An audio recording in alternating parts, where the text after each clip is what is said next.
साहब ने हमें दी, उनके लिए मैं डॉक्टर साहब का सहृदय आभार व्यक्त करता हूं। दोस्तों, जैसा बहता पानी पीने लायक होता है, वैसा ब्लड भी हमारा हमेशा बहता हुआ होना चाहिए।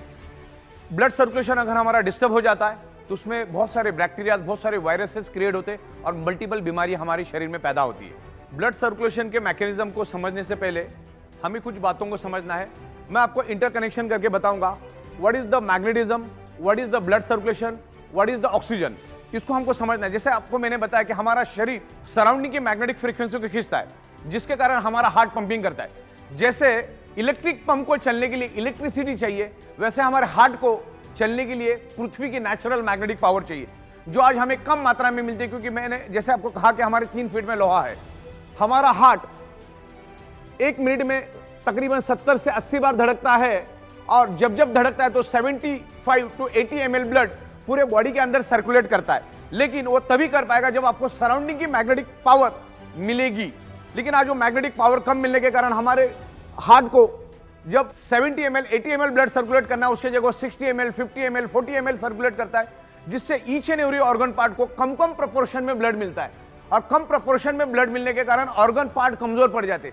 जैसी मेरी भूख 4 रोटी की, लेकिन मुझे अगर 2 रोटी मिली तो मैं जैसे कमजोर हो जाऊंगा, वैसे ही हमारे ऑर्गन पार्ट का भी है। हार्ट ने अगर कम सर्कुलेशन दिया तो क्या होता है, each and every organ part को कम मात्रा में ब्लड मिलेगा। तो ये मैग्नेटिज्म, ब्लड सर्कुलेशन, ऑक्सीजन का क्या एक दूसरे के साथ संबंध है, उसको मैं आपको समझाता हूं।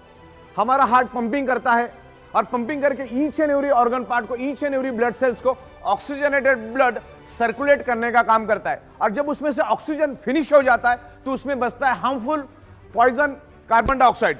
और हमारे हार्ट के अंदर 4 चैम्बर है, 2 में वो प्योर ब्लड को मैनेज करता है, 2 में वो इम्प्योर ब्लड को मैनेज करता है। तो पहला तो उन्हें ऑक्सीजनेटेड ब्लड हार्ट ने सर्कुलेट किया, अब उसमें से वापस डीऑक्सीजनेटेड और कार्बन डाइऑक्साइड वाला ब्लड हार्ट वापस से हार्ट में पूल करता है, हार्ट के पास खींच के लेता है। और जैसे वो खींचता है उस ब्लड को heart with in a fraction of second lungs में पुश कर देता है। और जैसे ही वो इम्प्योर ब्लड लंग्स में आता है, उस इम्प्योर ब्लड के अंदर हीमोग्लोबिन नाम का प्रोटीन होता है, और उस हीमोग्लोबिन प्रोटीन के अंदर एक आयरन नाम का कंपोनेंट होता है। और आयरन कंपोनेंट में एक unique special ability and capacity है, वो लंग्स में मौजूद ऑक्सीजन को एब्सॉर्ब करता है और कार्बन डाइऑक्साइड को रिलीज करके, डिस्चार्ज करके ऑक्सीजन को एब्सॉर्ब करता है और हार्ट के दूसरे चैम्बर में आके गिर जाता है। और हार्ट उसको पंपिंग करके each and every organ part को, each and every blood cells को ऑक्सीजनेटेड ब्लड सप्लाई करने का काम करता है।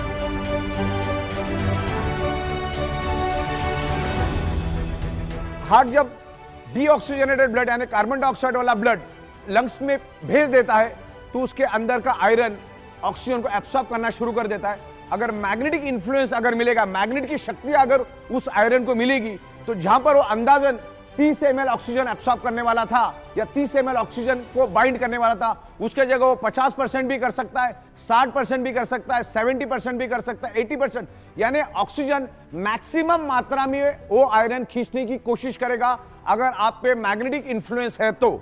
आज ईच एंड एवरी पर्सन को मैग्नेटिक पावर कम मात्रा में मिल रही है, क्योंकि आज हमारे 3 फीट में लोहा है।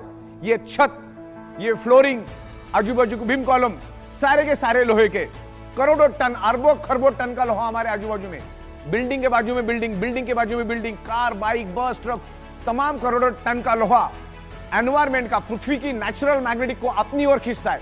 क्योंकि आयरन का टेंडेंसी मैग्नेट को खींचना, मैग्नेट की टेंडेंसी आयरन को अट्रैक्ट होना, तो उनके दोनों के खींचातानी में हमें जो कुदरत ने मैग्नेटिक पावर दी है, हमारे शरीर को, हमारे हार्ट को पंपिंग करने के लिए जो मैग्नेटिक पावर दी है, उसको लोहा खींच के लेके जाता है। हमारे शरीर को कम मात्रा में मैग्नेटिक पावर मिलती है, जिसके कारण हमारा हार्ट का पंपिंग कमजोर पड़ जाता है, स्लो पड़ जाता है, और जिसके कारण हमारा फिर बॉडी का ब्लड सर्कुलेशन डिस्टर्ब होता है।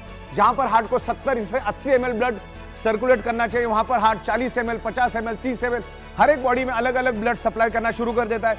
तो ऑर्गन पार्ट को कम मात्रा में ब्लड मिलता है। Organ part means blood cells. तो ब्लड सेल्स को कम मात्रा में ऑक्सीजनेटेड ब्लड मिलने के कारण ब्लड सेल्स कमजोर पड़ जाते।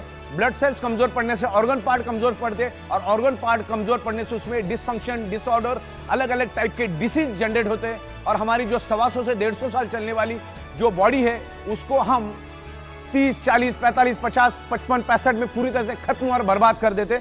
दोस्तों, हमारे शरीर में अलग अलग इंपॉर्टेंट ऑर्गन पार्ट्स है, और उसमें सबसे इंपॉर्टेंट ऑर्गन पार्ट्स है आंखें। इन आंखों से हम लोग ये खूबसूरत दुनिया देखते हैं, लेकिन आंखों में भी